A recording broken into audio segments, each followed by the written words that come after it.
কনিষ্ঠ জ্ঞানহীন ভক্তিহীন কৃষ্ণ প্রেম মাধুর্যহীন পরমদিন উত্তমানন্দ দাস এবং আমাদের ক্ষুদ্র সম্প্রদায়ের কোটি কোটি ধন্যবাদ। বেলি অবসান কাল,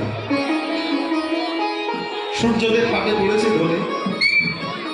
এমন সময় নদীয়ার এক নাগরী একাকী একে গাগরী কাক্ষে করে চললেন সুরধনির তীরে জলা। এই যে দেখুন, আমরা যদি নতুন কোনো জায়গায় যাই, নতুন কোনো জিনিস দেখে আসি, আমরা গৃহে এসে সেই কথা বর্ণনা করি যে হ্যাঁ অমুক জায়গায় গিয়েছিলাম, এমন একটি জিনিস দেখে এলাম, এমন একটি জায়গা দেখে এলাম যার কথা বলার মতো না। কি গো বাবা, বলি না এই কথাগুলো? কার কাছে বলি? আমাদের আপন স্বজন প্রিয়জন যারা।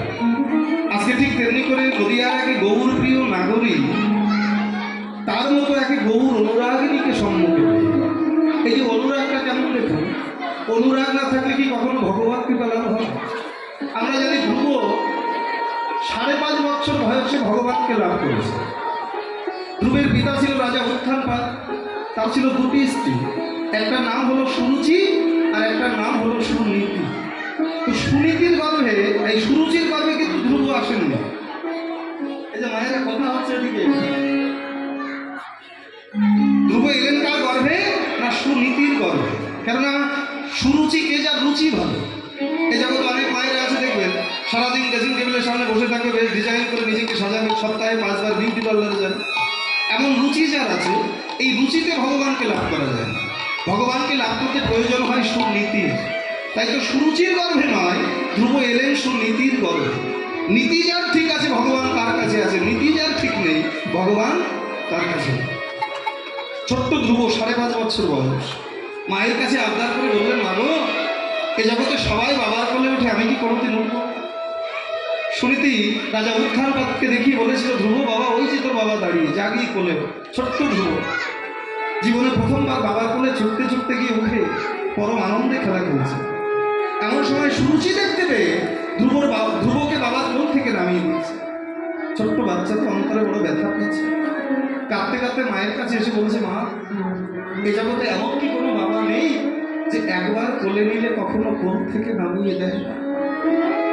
সুনীতি দেখে বলেছিল, বাবা আছে। কে? বিশ্ব সৃষ্টির স্রষ্টা অনাদিরাদি গৌর। ধ্রুব সিদ্ধান্ত নিল, যদি তাই হয় তাহলে কেন এই মায়ার সংসার? যে সংসারে মানুষ মানুষকে ভালোবাসতে পারে না, মানুষ মানুষকে আপন করতে পারে না, সেই মিছে মায়ার সংসারে কেন? ধ্রুব সংসার ছেড়ে চলে যাচ্ছে। উত্থানপাদ ডেকে বলছে, ধ্রুব, তোমাকে 5টা গ্রাম লিখে দিচ্ছি, সেইখানে থাকো, তবুও তুমি ঘর ছেড়ে যেও। ধ্রুব তবুও চলে যাচ্ছে। উত্থানপাদ ডেকে বললেন, ধ্রুব, তোমাকে রাজ্যের অর্ধেক দিয়ে দিচ্ছি, তুমি সেইখানে থাকো, তবুও যেও। এবার ধ্রুব দাঁড়িয়ে বাবার দিকে ফিরে বলছে, বাবা, এতক্ষণ যাচ্ছিলাম আর ভাবছিলাম যে যাবো কি যাব, কিন্তু এখন বুঝতে পারছি ঠিক যাব। কি বলছো ধ্রুব? রাজ্যের অর্ধেক দিয়ে দেবো, তাও তুমি যাবে? বলছে, বাবা, কৃষ্ণ ভজিনী ভজবো বলে মন্তব্য করেছি মাত্র, তাতেই যদি রাজ্যের অর্ধেক পাওয়া যায়, কৃষ্ণ ভজলে না জানি কত রাজ্য পাবো।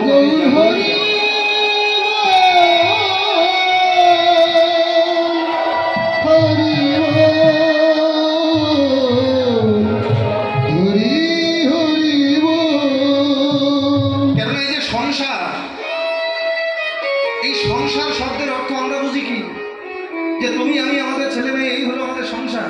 তাহলে এটা মানে সংসার নয়। সংসার শব্দের আবিধানিক অর্থ সম্যক রূপে অনুসরণ করা। কাকে না? একটা নিয়মকে। যেমন জন্ম অনুসরণ করছে মৃত্যুকে, মৃত্যু অনুসরণ করছে জন্মকে। এই যে জন্ম মৃত্যুর অবলীল খেলা, জন্ম মৃত্যুর সাবলীল খেলা, এরই নাম হলো সংসার। আর এই সংসার সাগরের জল কি দিয়ে তৈরি? তোমার জড়জাগতিক জগতের জল, এই যে সাগরের জল, ও মায়েরা, সাগরের জলের স্বাদ কেমন? সাগরের জল লবণ দিয়ে তৈরি, আর এই সংসার রূপী সাগরের জল দুঃখ দিয়ে তৈরি। সংসারে আসবেন আর দুঃখ পাবেন না, আজ অবধি কখনো কোনো দিন হয়নি আর হবে না। সংসারে আসবেন মানে আপনাকে দুঃখ পেতেই হবে। সেই দুঃখ যে কে কখন কাকে কোন দিক দিয়ে দেবে, এটা কেউ বলতে পারে না। অনেক সময় সন্তানের দ্বারা পিতামাতা দুঃখ পাচ্ছে, অনেক সময় পিতামাতার দ্বারা সন্তান দুঃখ পাচ্ছে, অনেক সময় আত্মীয়ের দ্বারা আত্মীয় দুঃখ পাচ্ছে। আর সংসার এমন একটা জায়গা, আপনি যদি মনে করেন যে আপনি বাধা, তবেই আপনি বাধা। মিছে মায়ার সংসার বলা হয় কেন? সে কেমন হয়েছে জানেন? বাবা, যারা কাপড় কাছে তাদের কি বলে? বাল মশাই। যারা কাপড় কাছে তাদের কি বলে? ধোপা। এই যে এক ধোপা প্রত্যেকদিন নদীর পাড়ে যায় কাপড় কাছে, এখন সেই কাপড়গুলো নিয়ে যায় একটা গাধার দিকে যাবে, আজকেও নিয়ে গেছে। প্রত্যেকদিন ওই নদীর পাড়ে গিয়ে গাধাকে পাশে একটা বটবৃক্ষের সঙ্গে বেঁধে কাপড়গুলো কাছে আবার শুকিয়ে নিয়ে সন্ধ্যাবেলা ঘরে ফেরে। আজকেও গেছে, কিন্তু গিয়ে আর ওই ধোপা কাপড় কাচতে পারছে না, মাথায় হাত দিয়ে বসে আছে। কেন না, কাপড় নিয়ে গেছে, গাধা নিয়ে গেছে, সবই নিয়ে গেছে, শুধু একটা জিনিস বাকি, সেটা কি গাধা বাঁধার যে দড়িটা, এই দড়িটা নিতে ভুলে গেছে। এবার ওই ধোপা মাথায় হাত দিয়ে চিন্তা করছে যে আমি যদি কাপড় কাচতে যাই গাধা থাকবে না, আবার গাধার জন্য দড়ি আনতে গেলে কাপড় কাচা হবে না, কি করি, উভয় সংকটে পড়ে গেল। এমন সময় পাশ দিয়ে এক ভক্ত বৈষ্ণব হেলে যাচ্ছে, তার দশাটা দেখে বললেন, কি বাবাজি এমন করে মাথায় হাত দিয়ে বসে আছে কেন? বলে আর বলুন, এসেছি সকালবেলা একটু কাপড় কেচে ঘরে ফিরবো, কিন্তু আমার এখনো কাপড় কাচাই হলো না। কেন? বলে আমি যে গাধাকে বাঁধবো সেই দড়িটা আনতে ভুলে গেছি। বলে এই নিয়ে ভাবছো, আমার সঙ্গে চলো। এই বলে গাধাকে নিয়ে বলছে, গাধাকে কোথায় বাঁধো? বলে এই বট বৃক্ষের শিকড়ের সঙ্গে। বলে আজকেও ঠিক কেমন করে বাঁধো? বলে বাঁধবো, দড়ি তো আনিনি।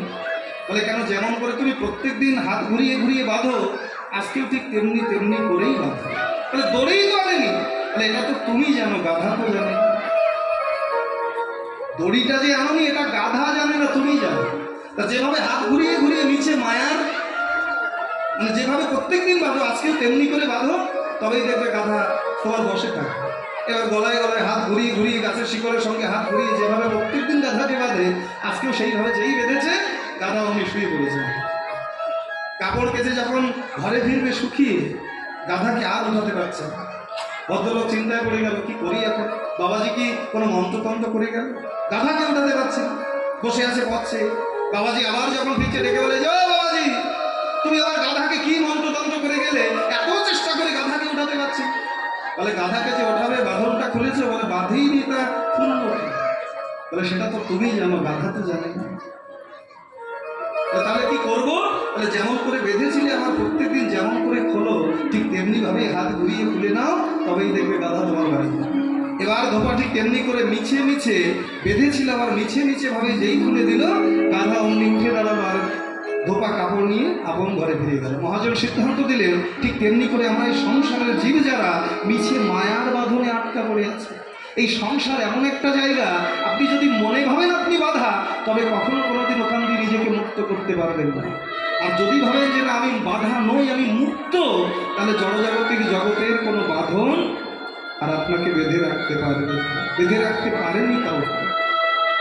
আমার রূপ গোস্বামীকে বেঁধে রাখা যায়নি, সনাতন গোস্বামীকে বেঁধে রাখা যায়নি, নরোত্তম ঠাকুরকে বেঁধে রাখা যায়নি, রঘুনাথ দাসকে বেঁধে রাখা। অনুরাগ যদি না থাকে, কখনো কি ভগবৎটা লাভ করা যায়? আজকে নদিয়ার গৌর প্রিয় নাগরিক একাকী কুম্ভ কাক্ষে করে সুরধনী গঙ্গা তীরে জল আনতে গিয়ে তার যে দর্শনের অভিজ্ঞতার কথা, সেই কথাটা অপর এক নাগরিকে ডেকে বললেন, দিদিরে, বড় বাসনায় বুক বেঁধে গিয়েছিলাম সুরধনী গঙ্গার জলে জল আনবো, কিন্তু আমার আর জল ভরা হলো। তাহলে কেন? দেখ, ঘাটে গেলে ভাগ্যে ঘটে, এটা ঠিক, কিন্তু শূন্য কলসি নিয়ে তো কেউ ফেরে না। কি বাবা, আসে কেউ? মায়েরা, কেউ জল আনতে গেলে শূন্য কলসি নিয়ে ফেরে, কিন্তু তুই কি শূন্য কলসি নিয়ে ফিরে এলি? বলে না রে সখী, আমি যখনই জল ভরতে যাব, এমন সময় তীরের পারে নয়ন যেত, আর তীরের পারে নয়ন যেতেই এমন এক রূপের মানুষকে আমি নয়ন করে দর্শন করলাম। আমার গাগরিটা পূর্ণ হলো বটে, তবে সেটা সুরধনী গঙ্গার জলে নয়। আমার দুটি নয়ন জলে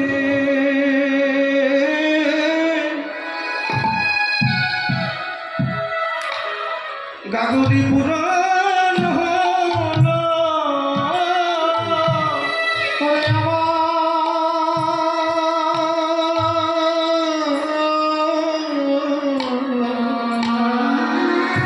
ভক্ত গোস্বামীর চরণে